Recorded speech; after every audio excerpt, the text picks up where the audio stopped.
not it. Oh, no, let me call it in. Dispatch, this is car 2-4. We have visual on Unit 5-5. Looks abandoned, over. Copy that, over. Mother of Christ! Shit, they're behind us! Forget it, just go! Now, now! Dispatch, this is car 2-4. We are over... Car 2-4, what's going on out there? Dispatch, this is car 2-4. We gotta get back up!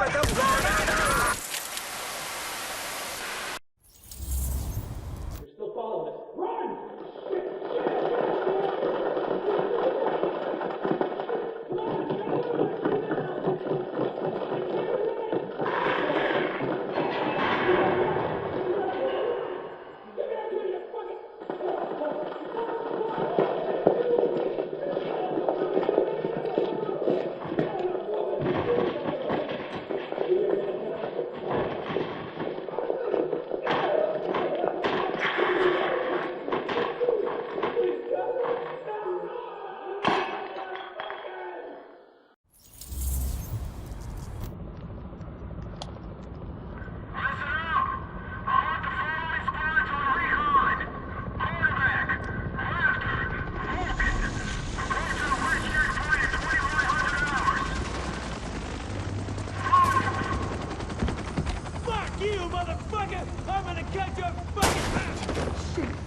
Don't shoot! I want to join up with you guys, I swear. I know things. Take him to the captain. See if he sticks. Roger that. On your feet, you. You will regret this. I swear. You there! Hey! Give me that! Soldiers of the Last Man Battalion, this is your commanding officer, Lieutenant Colonel Charles Bliss. There were those among us who were angry when the decision was made to leave us behind. Leave us to die, as some people said. But I looked around at this city, and I saw opportunity. I saw what it had been. And I saw what it could be once again if someone had the guts to fight for it. If there were men willing to go out in the streets and take them back from the degenerates and lowlifes who ruled them now. To do what the cowardly government and its fearful, weak soldiers were too afraid to do. And to cut down all the liars and murderers and thieves who stand in the way of peace. We will not look back. We will not compromise. We will do whatever it takes to ensure a better tomorrow for all those who stand with us. And those who stand against us, may God have mercy on their souls. Bliss out. Tell me we got that. Because God damn it, I'm not doing it a second time. One cut. One cut's gonna make you bleed. But one cut don't kill you. One cut just makes a scar. We're gonna fucking fight him! A deeper cut We're gonna fucking fight him! We're gonna get him! makes you cry.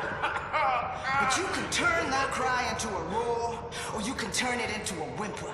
That's your choice. I can't So take you it. can choose to be a victim, no matter where you at. I can't take Top of the it. penthouse, in a prison cell, or even free. Roaming your own streets again. Complain about the cold, the rats. Complain about who's in charge. Some people want to stay the victim. They want to cry. I'll give you what you want. You want to be the victim? Well, I'll make you one. I'll make you one. Me? I'ma take what's mine. They say this disease is a tragedy. They say it's the end of the world. Oh, yeah. This disease is our teacher. Teaching the uniforms that they done. Teaching us to rise up.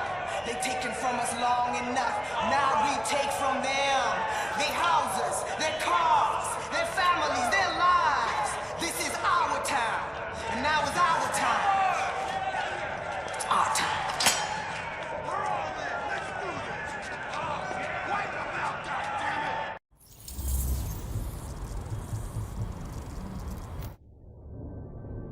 Samples of the original green poison pathogen, the ones we recovered off the currency used as a primary transmission vector, let us take a closer look at the virus's basic genome. What I found was clear evidence the bug had been manufactured. There's genetic material there from a half-dozen other pathogens, bolted onto smallpox to make a more efficient killing machine.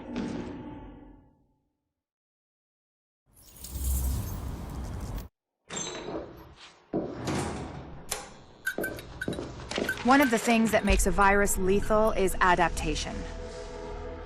Rapid mutation makes it harder for antibodies to identify and drugs to kill. What we're seeing in the samples you pulled from the population at the train yard is the degree of genetic drift green poison is already experiencing, and it's significant, which means it'll be that much harder to find a vaccine.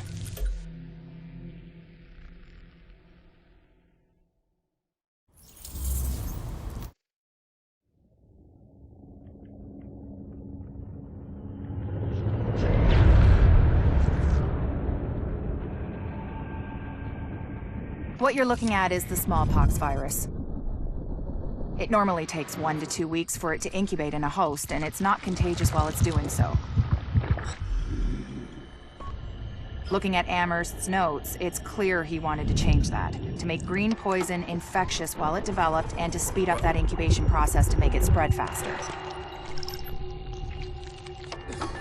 In English, it's more contagious and it reproduces faster. And that's bad.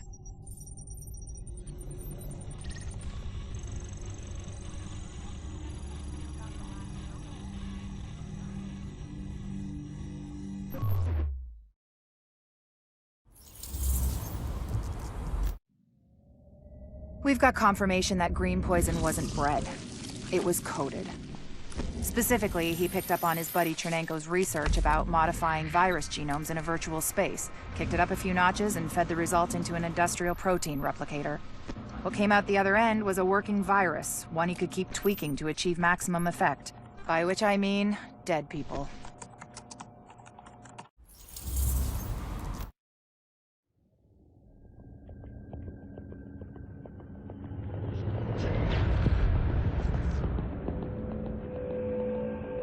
What you're looking at is the smallpox virus, one of the deadliest pathogens on the planet.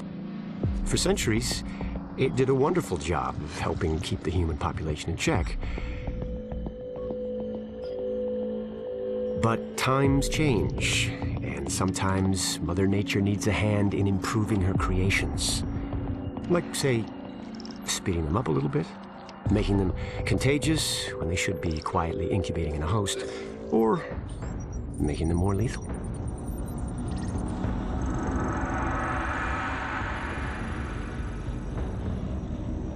I didn't come up with the approach on my own.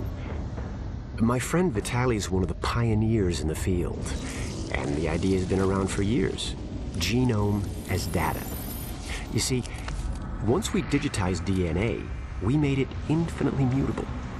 We could do 1,000 virtual variations in the time it used to take to grow a 1 lab-grade generation of pathogens. And we could pick the best, most lethal combinations and make them real.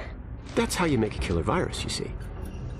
Mix in genetic code from other diseases, and you move the sliders all the way up on lethality and virulence. The goal was a 90% mortality rate.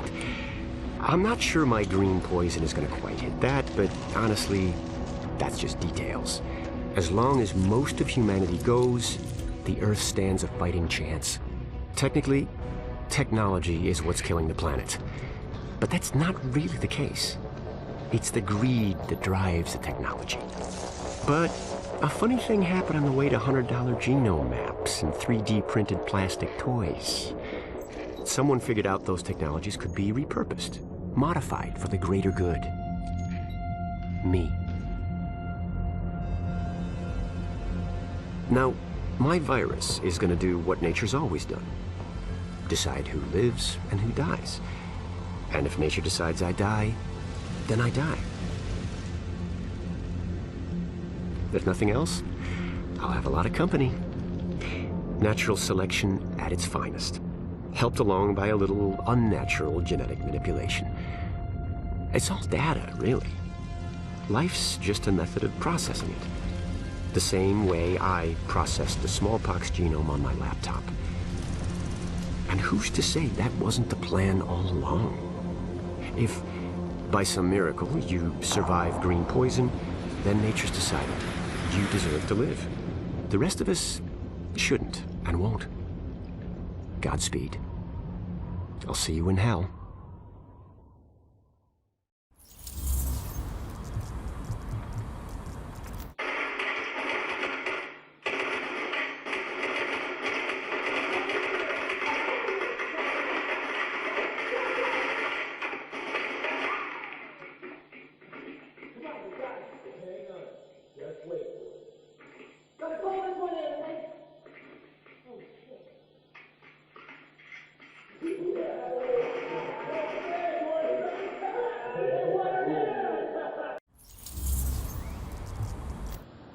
Can't believe the bullshit that went down in the dark zone at the end there. I know. We had it. Everything I told them was dead on. They made us pull out anyway. And we left our dead behind. Yeah, we're not supposed to do that. Hang on a second. But we don't leave people behind. We're here to make sure this city doesn't get left behind. But the people we're working with, they're just fine with leaving all of us behind if it's convenient. Look, I don't agree with every decision that's been made, but I am saying it's time to leave them behind. Their model doesn't work anymore. If we're smart, we cut it loose before it drags us down, before it kills us. You're talking treason. I'm talking common sense. Look around. There's nothing left to save. The JTF is trying to save a Manhattan that doesn't exist anymore. It is all about power now.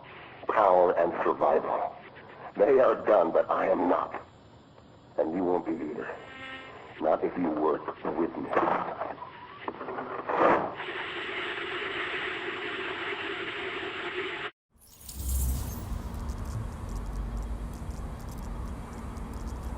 I think we need to modify the terms of our agreement. Why, Colonel? This seems to be working perfectly well so far. You get the support of my people and their gear with field intel you couldn't dream of 6 weeks ago. I get a base of operations, a place on what's gonna be the winning side, and the occasional use of your manpower as needed. Not to mention the occasional surface-to-air missile. Or have you forgotten about that chopper in Brooklyn? Look, my people did the dirty work on that op, Bliss, and eliminating Division Senior Command was as much a benefit to you as to me.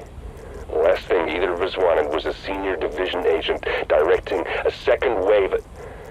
Hang on, I'm getting feedback on the link. We've been compromised? Looks like it. Coming the link now. No, don't you. I don't get it. You think there's maybe enough virus going around right now? It's all about the leverage. If I've got my hands on the dollar flu starter kit, this green poison that someone cooked up, then certain people are going to be a lot more reluctant to take a run at me. A gun's a lot better for self-defense than a weaponized virus.